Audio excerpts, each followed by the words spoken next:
Square is inscribed in a circle of diameter d, एक square inscribe हो रहा है, सर्कल के अंदर बन रहा है। तो ये एक ही सर्कल दिख रहा है यहाँ पर, ये वाले सर्कल के अंदर एक स्क्वायर है।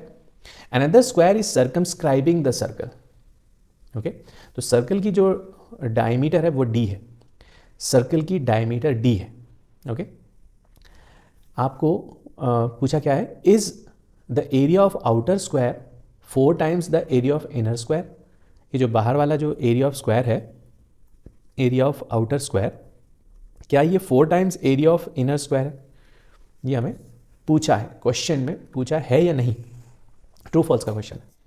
तो जो सर्कल है इसकी रेडियस दी हुई है या डायमीटर दी हुई है, तो हम उससे क्या निकाल पाएंगे? देखिए, सबसे पहली चीज़, अगर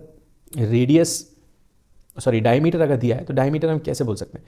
देखो, ये भी डायमीटर है, सर्कल का डायमीटर ये भी है, सर्कल का डायमीटर ये भी है, और सर्कल का डायमीटर एक ये भी है।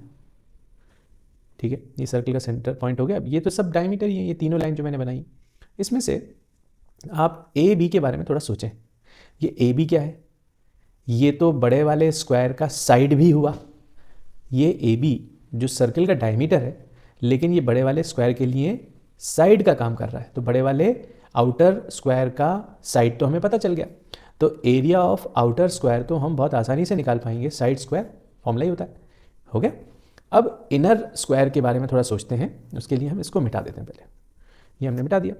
अब देखिए, यहाँ पर अगर सेंटर है तो ये पूरा डायमीटर है, तो आधा क्या होगा? रेडियस। तो d/2 इसका रेडियस हो जाएगा, ये भी d/2 है। आपको पता है स्क्वायर जो है वो इसके डायगोनल्स 90 डिग्री पे बाइसेक्ट करते हैं। तो ये भी d/2, ये भी d/2, और यहाँ पर एंगल 90 डिग्री। अगर हम छोटे वाले स्क्वायर के साइड को x मान लें तो यहाँ पर पाइथागोरस थ्योरम लग रही है। पाइथागोरस थ्योरम, हाइपोटेन्यूज का स्क्वायर 90 डिग्री के ऑपोजिट में x है, तो हाइपोटेन्यूज हुआ x। Hypotenuse square is equal to d/2 square plus d/2 square, मतलब d² प्लस d²/4। यहाँ लिख देता हूँ। तो x square is equal to क्या हो जाएगा? d² plus d² upon 4। क्या निकल के आ रहा है? x square is equal to 2d²/4।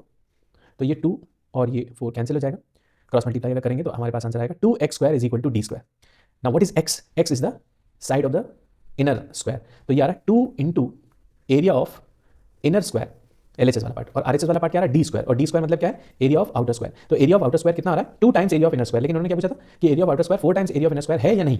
तो आंसर क्या हुआ? नहीं है, क्योंकि area of outer square 2 times area of inner square आ रहा है।